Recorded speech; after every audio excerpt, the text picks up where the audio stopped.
बुनियाद ही गलत है, वो चीज़ कैसे दुरुस्त हो?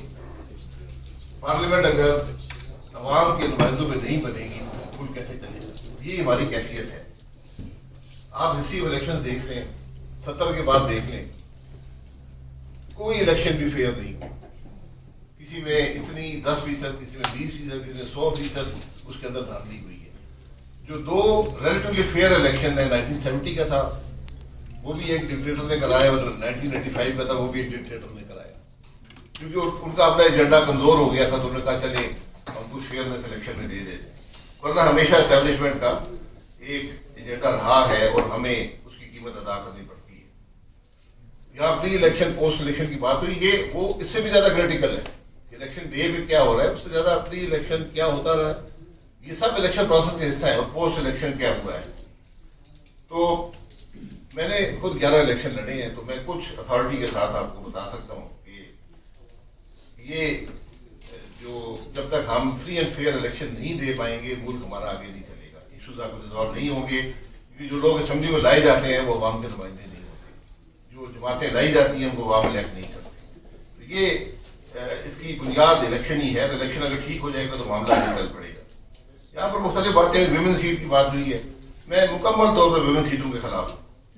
बगैर किसी एम्बिग्विटी के पार्लियामेंट में दो किस्म के मेंबर नहीं हो सकते, एक जो इलेक्ट होकर आए और एक जो बगैर किसी इलेक्शन के वहां पर तशरीफ ले आए।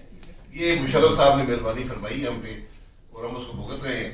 उससे पहले भी विमेन सीटों के तजर्बे हुए थे। एक जमाने में असेंबली ही कौमी असेंबली इलेक्ट करती थी विमेन सीटों पर, और वो सबसे करप्ट इलेक्शन थे, उसमें पैसा ही चलता था। उसके बाद ये स्लेट बन गई है। अगर आपने वाकई ख्वातीन को नुमाइंदगी देनी है तो जनरल इलेक्शन, जो जनरल इलेक्शन में परसेंटेज फिक्स कर देंगे कि ये श्रीलंका ने बड़ी सक्सेसफुली किया है। आप 10% करें, 20 करें, जो भी एक नंबर कर लें और उसको ग्रेजुअली उसको कम करते जाएं। जब विमेन मेन स्ट्रीम पॉलिटिक्स में आ जाएंगी, जो ख्वातीन असेंबली में आती हैं, आप हकीकत से कहता हूँ ना उनको इज्जत मिलती है, ना वो कंट्रीब्यूट कर सकती है। देखिए, इस तरह की हमें हर हफ्ते करनी चाहिए, बिकॉज़ ये एक बहुत ज़रूरी चीज़ है। यहाँ पे तो अवेयरनेस पाकिस्तान में तो है ही नहीं कि टेक्नोलॉजी के चैलेंजेस क्या हैं, फ़ायदे क्या हैं, और हम टेक्नोलॉजी को सिर्फ एज टेक्नोलॉजी समझते हैं, नॉट एज पार्ट ऑफ एक पूरी एक सिस्टम एक होता है, एक इकोसिस्टम होता है। तो ये अभी बहुत ज़्यादा इस तरह के डायलॉग्स की ज़रूरत है। इंतखाबी इस्तिलाहात को बेहतर बनाना इसलिए बहुत ज़रूरी है कि इंतखाबी इस्तिलाहात को बेहतर बनाए बिना आप मुल्क को बेहतर नहीं बना सकते। जिस टाइम एक वोट सही तरीके से डलेगा तभी मुल्क सही तरीके से आगे बढ़ेगा, क्योंकि वोट ही आवाम की असल आवाज़ है। इलेक्शन जो है, जो इतनी अहम एक सियासी अमल है, उसके अंदर अगर कमज़ोरियाँ हैं तो उसको हटाना ज़रूरी है। और जब तक कि लोग मिल के समझेंगे नहीं कि क्या कमज़ोरियाँ हैं और उसको लेके आगे लॉबी नहीं करेंगे, तो हमारे और जो वो हमारा अपना जो पॉइंट ऑफ व्यू है, जब तक के लॉ मेकर्स के पास, पार्लियामेंट के पास नहीं जाएगा तो वो कोई सुनने वाला नहीं। तो ये सुनवाई का एक तरीका है और ये बहुत अहम तरीका है। बहुत सारे ऐसे मसाइल हैं जो ख़वातीन को सामना करना पड़ते हैं। वो वोटर्स लिस्ट में मिसाल के तौर पे उनकी तादाद कम है, सियासी जमातें उनको टिकट नहीं देती हैं। तो एक तो ये पहलू है जिस पे हमने बात की। कई जगहों पे आपको पता है कि वो जिरगे वगैरह बन जाते हैं और वो ख़वातीन के वोट डालने पर पाबंदी लगाते हैं।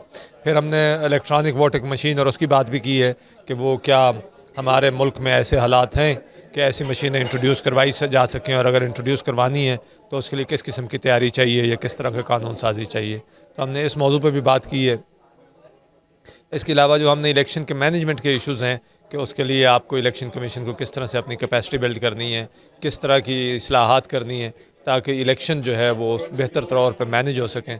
आपको पता है कि पाकिस्तान एक बड़ा मुल्क है और 85,000 पोलिंग स्टेशन या उससे ज़्यादा बनाए जाते हैं। उसके लिए स्टाफ, उनकी ट्रेनिंग करना ये बहुत बड़ा काम होता है लॉजिस्टिक्स का। तो उस हवाले से भी चीज़ों को बेहतर करने की ज़रूरत है। तो ये वो पहलू हैं जिन पर हमने बात की है।